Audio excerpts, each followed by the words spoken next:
বৃহস্পতিবার আগরতলা পৌর নিগমের ৮ নম্বর ওয়ার্ডের উদ্যোগে নবনিযুক্ত মণ্ডল সভাপতিকে সংবর্ধনা দেন স্থানীয় ওয়ার্ডের কর্পোরেটর শম্পা সেন সরকার। এতে দলীয় কর্মীরা উপস্থিত ছিলেন। থাকতে পারেন, আমি আজকে মেয়র আছি, কালকে নাও থাকতে পারি, কিন্তু কাজ থেমে থাকবে না। আমাদের সরকার আসার পর আমাদের সরকার কাজ শুরু করেছে।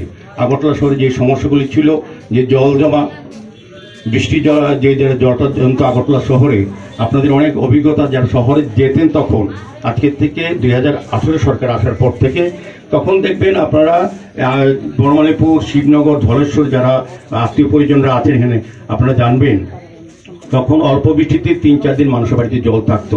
আগরতলা শহরে প্রাণকেন্দ্রে 7-8 ঘন্টা ব্যবসা বন্ধ হতো, যানজট হতো, যান চলাচল ব্যাহত হতো। কিন্তু এখন অতি বর্ষণ আগরতলা শহরে ধলেশ্বর, শিবনগর, জয়নগর, নির্মাঞ্চল কিংবা অন্যান্য জায়গায় এখন জল থাকে না।